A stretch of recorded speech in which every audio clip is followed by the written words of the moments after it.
Assalamualaikum warahmatullahi wabarakatuh. Perkenalkan, nama saya Mukmine Soropi, jurusan Ilmu Hukum Kemasyarakatan, Prodi PPKN Fakultas Ilmu Sosial Universitas Negeri Gorontalo. Baik, kemarin saya sudah menjelaskan tentang identitas nasional. Sekarang saya akan membawakan materi tentang negara dan konstitusi. Oke, sini ada poin dari negara, yaitu pengertian bangsa dan negara. Bangsa dan negara memiliki kaitan yang sangat erat dan satu sama lain. Menurut Ernest Renan, seorang guru besar Universitas Sorbonne, bangsa adalah suatu kesatuan soliditas. Kesatuan yang terdiri dari orang-orang yang saling merasa setia atau setia kawan dengan satu sama lain. Nation adalah satu jiwa, suatu asas spiritual. Ia adalah suatu kesatuan soliditas yang besar, tercipta oleh perasaan pengorbanan yang telah dibuat di masa lampau dan oleh orang-orang yang bersangkutan bersedia dibuat di masa depan. Nation mempunyai masa lampau, tetapi ia melanjutkan dirinya pada masa kini melalui suatu kenyataan yang jelas, yaitu kesepakatan, keinginan yang dikemukakan dengan nyata untuk terus hidup bersama. Oleh sebab itu, suatu nation tidak tergantung pada kesamaan asal atau ras, suku bangsa, agama, bahasa, geografis, atau hal-hal lain yang sejenisnya. Akan tetapi, kehadiran suatu nation adalah seolah-olah suatu kesepakatan bersama yang terjadi di setiap hari atau ya. Jadi Benedict Enders merumuskan bangsa secara unik, atau menurut pengamatannya, bangsa merupakan komunitas politik yang dibayangkan dalam wilayah yang jelas. Nah, sekarang poin ketiga, yaitu pemerintah yang berdaulat. Apa sih pemerintah yang berdaulat, atau apa itu yang kedaulat? Nah, kata kedaulatan artinya kekuasaan tertinggi. Dengan demikian, pemerintah itu berdaulat artinya pemerintah yang mempunyai kekuasaan tertinggi atau kekuasaan yang tidak berada di bawah kekuasaan lainnya, yaitu kedaulatan negara yang dapat diartikan sebagai kedaulatan dalam, kedaulatan keluar. Nah, kedaulatan ke dalam adalah kekuasaan tertinggi untuk mengatur rakyatnya sendiri. Sedangkan kedaulatan keluar adalah kekuasaan tertinggi yang harus dihormati oleh negara-negara lain. Dengan kedaulatan, pemerintah berhak mengatur negaranya sendiri tanpa campur tangan dari negara lain. Jadi menurut ada kekuasaan yang lebih tinggi dalam yang dapat membatasi kekuasaan negara. Kedaulatan membawakan sifat-sifat dari kedaulatan, yaitu yang pertama, asli. Asli di sini adalah dalam arti tidak diturunkan dari kekuasaan yang lain. Yang kedua, yaitu tertinggi, dalam arti tidak ada kekuasaan lain yang lebih tinggi yang dapat membatasi kedaulatan. Nah, yang ketiga, abdi atau kekal, dalam arti keberdayaan tetap. Nah, yang keempat di sini yaitu tidak dapat dibagi, dalam arti yang hanya ada satu kekuasaan tertinggi, salah satu dalam negara, dengan ungkapkan lain yang menyatakan bahwa kedaulatan itu membawakan sifat fenomena atau asli, tidak dapat dibagi-bagi dan tidak terbatas. Nah, di sini ada yang ketiga, sifat-sifat dari negara, yaitu umumnya sepakat untuk mengatakan bahwa negara memiliki sifat memaksa, monopoli, dan mencangkup semua. Jadi untuk lebih jelasnya ada tentang sifat-sifatnya yang diuraikan dalam sifatnya, yaitu sifat memaksa dan sifat monopoli, sifat untuk mencangkup semua.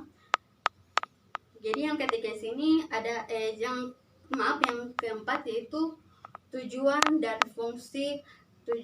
fungsi negara. Secara umum dapat kita katakan bahwa tujuan setiap negara adalah mewujudkan kebahagiaan bagi rakyat, walaupun kenyataan juga menunjukkan adanya pemerintahan yang bertindak sewenang-wenang terhadap rakyat sendiri. Nah, menurut Roger Hajo Soltau, tujuan negara adalah memungkinkan rakyatnya berkembang serta menyelenggarakan daya cipta sebebas mungkin. Nah, sedangkan menurut Harlon J. Lasky, tujuannya negara adalah menciptakan keadaan di mana rakyatnya dapat mencapai keinginan-keinginan secara maksimal.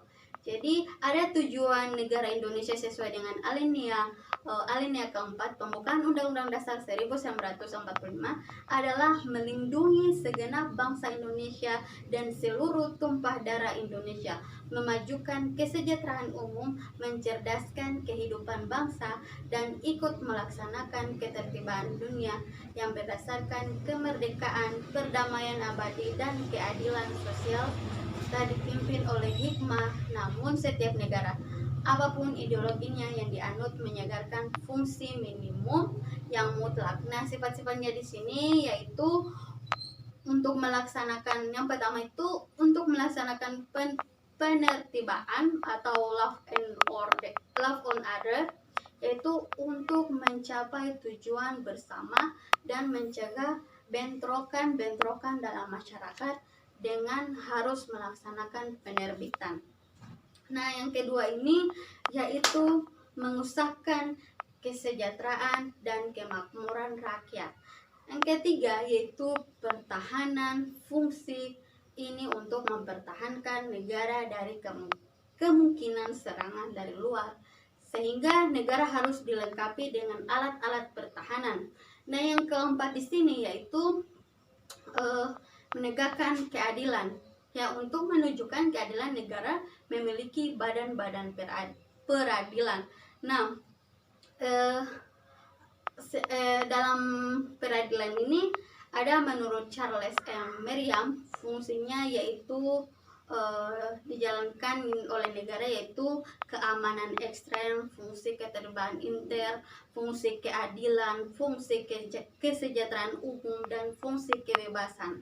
Jadi dalam atas dasar pendapatan di atas yang saya sampaikan sebelumnya, dapat dinyatakan bahwa secara garis besar fungsi yang harus dijalankan oleh negara yaitu yang pertama mengupayakan kesejahteraan warganya agar dapat menikmati kehidupan yang layak. Yang kedua itu bisa meningkatkan kecerdasan dan membina budi pekertinya. Dan yang ketiga bisa menjaga keamanan dan ketertiban dalam masyarakat. Nah, yang keempat di sini yaitu mempertahankan negara dari gangguan eksternal. Serta yang kelima yaitu mewujudkan keadilan bagi masyarakat. Nah, sini ada poin kedua dari materi sebelumnya yaitu konstitusi. Nah, apa itu konstitusi? Konstitusi dan undang-undang dasar. Kata konstitusi di sini yaitu yang berarti pembentukan, berasal dari kata Prancis yaitu constitutionnel yang berarti membentuk, sedangkan istilah undang-undang dasar merupakan terjemahan dari bahasa Belanda grondwet.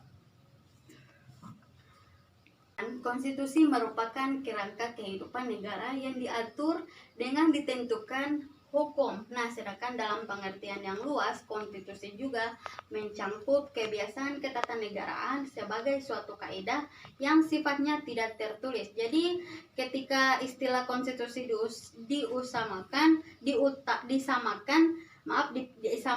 jadi ketika istilah konstitusi disamakan, pentingnya dengan undang-undang dasar.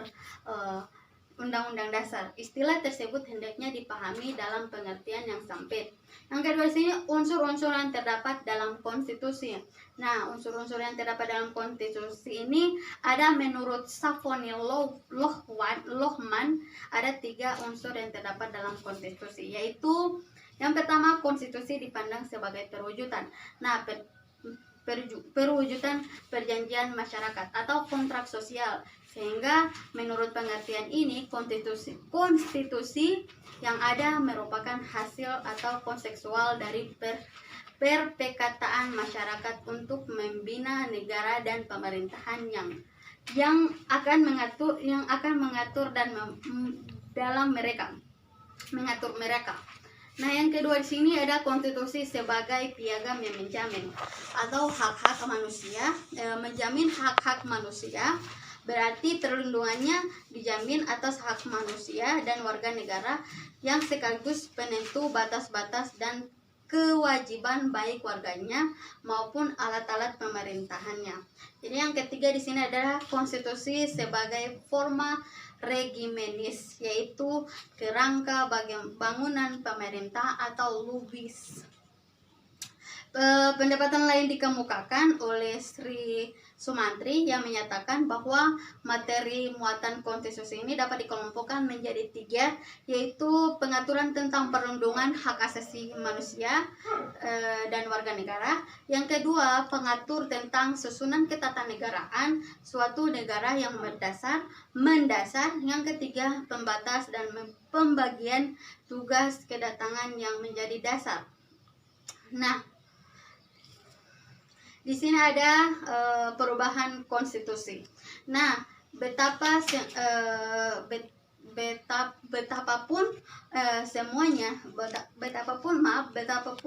semuanya sebuah konstitusi pada suatu saat konstitusi ini bisa ketinggalan zaman atau tidak sesuai lagi dengan dinamika dan perkembangan masyarakat. Karena itulah perubahan dan amandemen konstitusi. Jadi konstitusi ini merupakan suatu hal yang wajar, tidak perlu dianggap sebagai suatu yang istimewa. Nah, di sini ada perubahan dalam KCWR 2010 perubahan konstitusi ini dapat terjadi dengan berbagai cara, yaitu perubahan resmi, penafsiran hakim, kebiasaan ketenagaan dan konversi.